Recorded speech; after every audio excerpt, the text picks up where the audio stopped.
সবাই নিজের ভিউজ বাড়ানোর জন্য হেডলাইন বানিয়ে সম্পর্ককে বিক্রি করছে, সম্পর্ক না ইন্ডাস্ট্রির সম্পর্ককে বিক্রি করছে, এটা ওইটা। বাট আদৌ কি সেটা কি এরকম? কেউ যাচাই করে না। একটা নিউজ ব্রেক করে যা ইচ্ছা হেডলাইন দিয়ে অন্য নিউজে চলে যাওয়া। আমরা এক ছিলাম বলেই আজকে এই সেলিব্রেশন। আমি সবসময় ফেস হয়েছি যেহেতু মিঠুন দা প্রমোশনে খুব বেশি বিলিভ করে না। প্রত্যেকটা ছবির গল্প যেরকম আলাদা হয়, তো প্রমোশনও আলাদা হওয়া উচিত।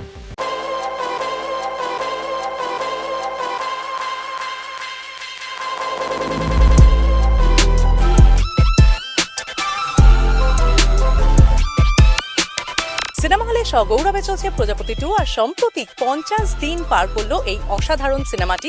তারই উদযাপনে সামিল হয়ে গেছি আমরা। আর এই দিনটি আরো একটা বিশেষ সেলিব্রেশন হচ্ছে, সেটা হচ্ছে আমাদের সকলের প্রিয় দেবের 20 বছর ইন্ডাস্ট্রিতে জার্নি, সেটাও কিন্তু সেলিব্রেট করা হচ্ছে এই দিনে।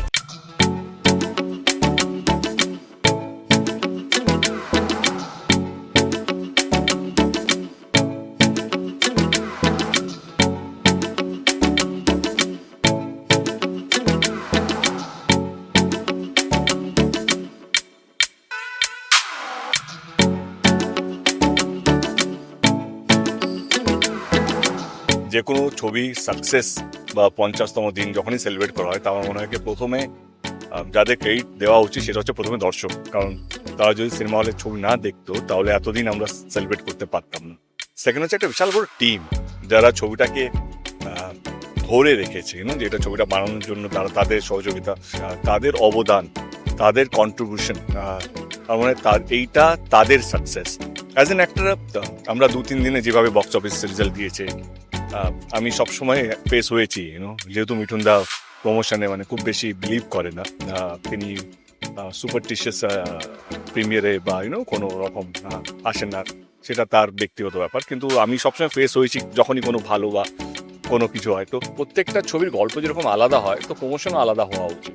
তো প্রজাপতি 2 যতটুকু দরকার ছিল ততটুকু আমরা করতে পেরেছি, বা এর বেশি হলে কোথাও যেন আমার মনে হতো না, এটা একটু ওভারডু হচ্ছে। আমাদের আনন্দ এটাই দর্শক আমাদের হলে এসে সিনেমাটা দেখেছেন এবং প্রত্যেককে ভালো বলেছেন, আশীর্বাদ করেছেন, এবং এই প্রচেষ্টাটাকে মাথায় রেখে আগামী দিনে এই টিম প্রজাটনিক 2 আমরা করতে চলেছি, সেটা আমাদের মাথায় আছে। এই বিশ্বাসটাকে, এই ভরসাটাকে কিভাবে আমরা ধরে রাখবো আমাদের সিনেমার মাধ্যমে।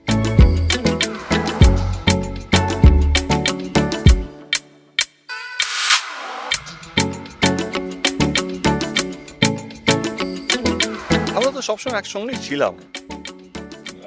সিনেমা ইন্ডাস্ট্রির সঙ্গে আমাদের কারো কিছু নেই।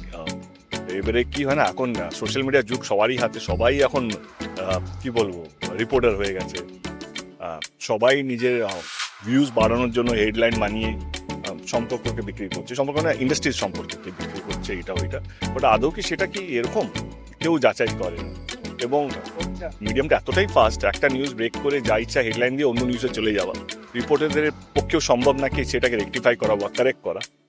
আমরা এটা প্রমাণ করার জন্য নয় আজকে আমরা এক আছি বলে এই সেলিব্রেশনটা, আমরা এক ছিলাম বলেই আজকে এই সেলিব্রেশনটা।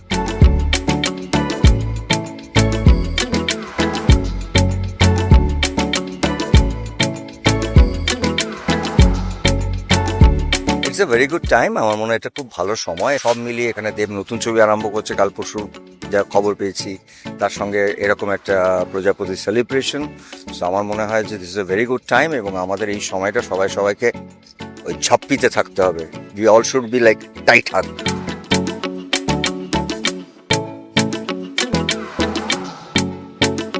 প্রত্যেকটা ছবিরই 50তম, 100, 150, 200 যাই হোক, প্রত্যেকটা ছবির একটা আলাদা এক্সাইটমেন্ট থাকে। কারণ প্রত্যেকটা ছবিতে আমরা আলাদা আলাদা কাজ করার চেষ্টা করি, যেটার দর্শকের কাছে কতটা অ্যাকসেপ্টেড হচ্ছে সেটা আমাদের কাছে খুব ইম্পর্টেন্ট হয়। তো সেরকম যখন প্রত্যেকটা ছবিকেই দর্শক এতটা ভালোবাসা দিচ্ছে, সেটা ভাবলে আরো বেশি ভালো। যখন আমরা হল ভিজিট থেকে ফিরতাম, যারা হয়তো সিনেমা দেখে বেরোতো, সবাই বলছে যে খুব ভালো অ্যাক্টিং করেছে। আমার বেস্ট ফ্রেন্ড সারাক্ষণ বলে যাচ্ছে you did so good acting, so good acting. আমার স্কুলেও সবাই খুব হ্যাপি, বাড়িতেও সবাই খুব হ্যাপি, আমিও খুব হ্যাপি। বাংলা ছবি সফল হলে সেটা সবার আনন্দের খবর, আমরা সবার কাছেই সেটা আমার ছবি তোমার ছবি না রেখে আমার মনে হয় একটা ছবি সফল হলে বাংলায় সেটা সকলের তাতে আনন্দিত হওয়ার কথা। বাংলা ইন্ডাস্ট্রির গর্ব করা উচিত, এরকম একজন প্রযোজক তৈরি হয়েছে এরকম একজন কন্টেন্ট মেকার তৈরি হয়েছেন এবং এরকম একজন অভিনেতা যে দর্শককে নানানভাবে আনন্দ দেওয়ার জন্য বারবার নিজের রাস্তা বদলে বদলে লোককে আনন্দ দিচ্ছে। এর থেকে বেশি আমরা কিচ্ছু চাই না। আমার এমনি টিমটা খুব পছন্দের, আর সেই ছবিটা মানে আমি প্রজাপতি 1-এর পার্টটা 2-এর পার্ট, কিন্তু সেটা যে দর্শকরা এত পছন্দ করেছেন সেটা খুব আনন্দের।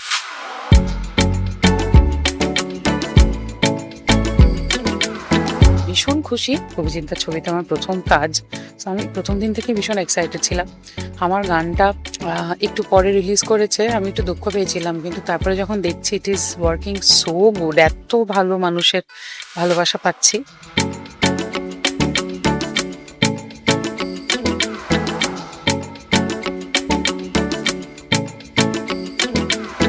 পঞ্চাশ দিন ছবি খুবই একটা খুশির খবর, এবং প্রজাপতি 2 অভিজিৎ যেভাবে ছবিটা করেছে সেই ভাবনা চিন্তায় মানুষকে ও বিনোদন দিয়েছে, হাসিয়েছে, কাঁদিয়েছে, এবং ছবি সেই হিসেবেই হই হই করে চলবে।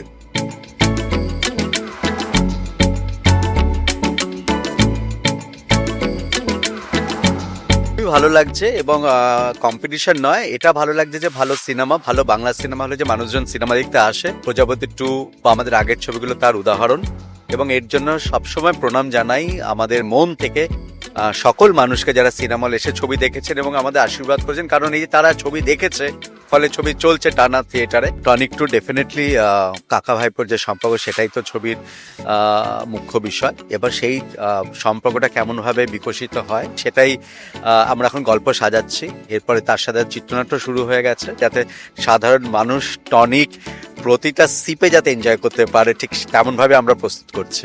আপাতত তো আমাদের সেরকমই ইচ্ছে যে ওই কাকা ভাইপোর জুটিটা যাতে না ভাঙে, কারণ ওর মধ্যেই ম্যাজিক লুকিয়ে আছে। এত কম্পিটিশনের বাজারও, এত প্রতিযোগিতার বাজারও সিনেমা হলে প্রজাপতি 2 চলছে রমরম করে। ভালো লাগে যে এরকম একটা ভালো সিনেমা বানিয়ে একটা তৃপ্তি তো হয়। কোথাও মনে হয় যে দর্শকরা বাংলা সিনেমার জন্য আছেন। ভালো লাগছে সবাই এসেছে প্রজাপতি 2 এই সেলিব্রেশনে। পাশাপাশি দেবেরও 20 বছরের সেলিব্রেশন হচ্ছে, দুটো একসাথে। দেবেরও তো ইন্ডাস্ট্রির প্রতি যে অবদান অসীম, ভালো লাগছে যে দুটো একসাথে আমরা করতে পারছি।